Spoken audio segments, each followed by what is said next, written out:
Hi, sixth grade. Today is Monday, November 9th. Today we started out by previewing vocab for what we'll be reading tomorrow. We will be reading The Secret, Science Alliance, and The Copycat Crook. And we just did some previewing of these words. Our first word is cipher. It's a secret system of writing that you use to send like secret messages. You've heard of decipher before, where you have to try to figure something out. And ciphering is kind of encoding things. Sophisticated means something is complex. It could also mean something is fancy. And you have the example, the James Webb Space Telescope is a sophisticated instrument that allows scientists to look deeper into our universe. And we also have theory. The theory of a subject is the set of rules that form the basis of it.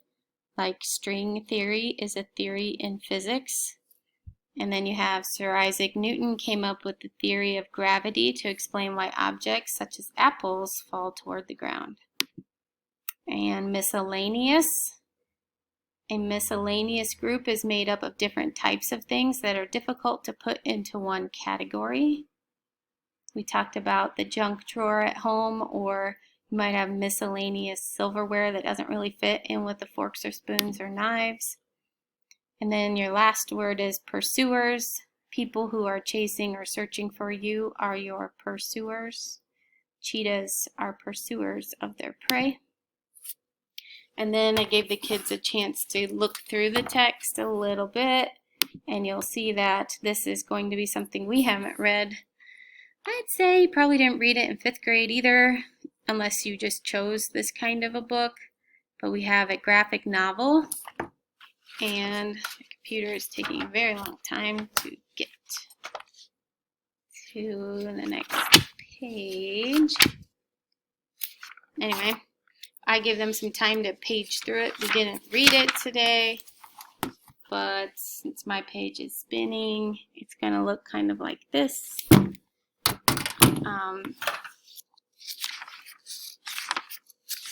It's even a page that looks like this. And I talked about the fact that these are not the kinds of books that I usually go for. Reading a graphic novel is a challenge for me because I like to read in order and just go straight across the lines. Obviously, this is going to spin all day.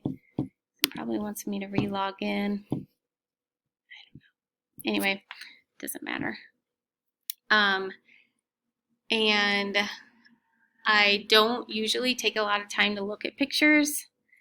I just kind of glance at them. But this kind of text, I need to pay closer attention to the pictures. So it's something that I will have to work harder at as I read it tonight. So then the next thing we did was we went back into, this will be our last look at The Boy Who Invented TV, and turned to page 153. I think I can get there this way. Open it. So you need to reread page 153. So you can pause me for a minute while you reread that page.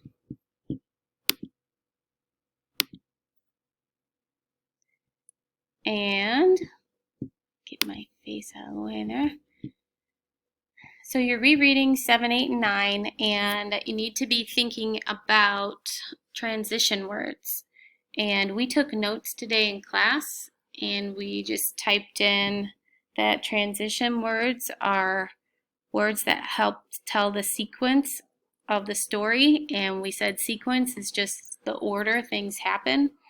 So then we picked out some of the key transition words here. We chose no sooner, and what else did we find? Then. Any word that tells when is a transition word, like next, then, after, before, until, no sooner than. We have an at first here. And I think I have a, yeah, go away. There we go. And then that night helps me know when. So we should have 4 transition words that we found, or phrases. And we typed those up on a document. So you need to go into your Google Docs and open a new one.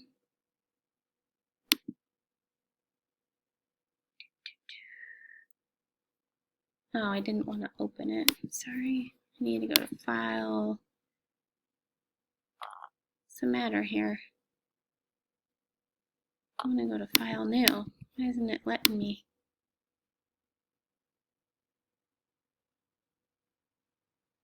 It's very weird. Anyway, go up in here. It should open a File New. Anyway, I guess I could just type it at the bottom. This page. There we go. So you're going to have a section here that's going to say transition words. Tell the sequence in a story.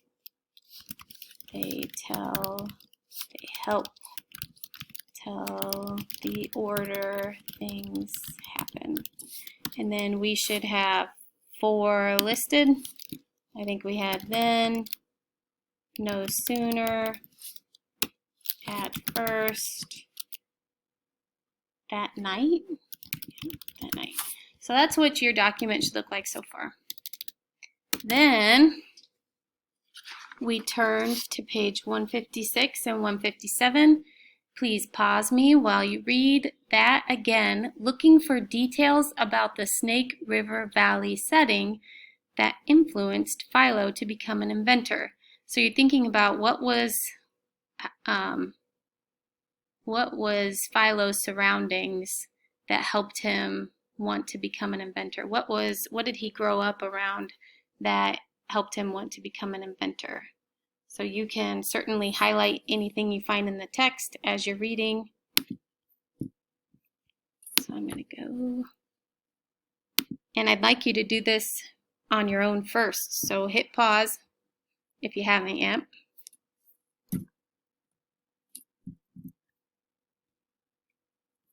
And we came up with a few answers for that. So the question is, what details about the Snake River Valley setting influenced Philo to become an inventor? And we came up with a list that looks like this: magazines about science and TV in the attic. Generator broke.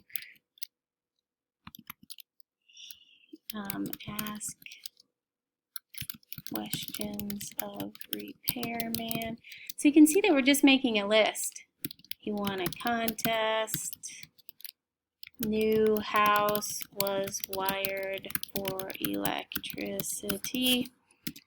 And when you're making a list, they don't have to be written in sentence form. But now I'm going to take that list and I'm going to use it to write a paragraph to answer this. So I had to look back at the question. What was it about his surroundings that helped him want to become an inventor? So then I'm just going to say for my topic sentence, I could say Philo was influenced by his surroundings. They made him want to, maybe I could say they made him inquisitive and led him to become an inventor. There we go. Then, so fix that. Then I'm going to use this information. I'm going to write this out in complete sentences right here. I'm going to say these are all the reasons why. And I can use transition words. So I might start the first influence, or the first thing that influenced him, him was, and then I could start in with my first thing in my list. So that is what you're going to be working on. This needs to be shared with me today. We wrote just this much together in class, and the kids had about 5 minutes to finish writing it up and get it shared to me. You do that by clicking the share button up here, and you type it into shappatc@owlwood.net. And let's see, then for homework, obviously finishing this assignment is part of, that was classwork, but you need to do it for homework if you're not here. So it says write paragraph about the setting. It says read for 15, waggle for 10, and check Spelling City for words later on today. I did not finish your list. You're going to have a weird list this week. But anyway, it's going to be a little bit different than what we have been doing. We're going to take a break from regular spelling words, and everybody's going to have the same list. So that being said, make sure you are waggling.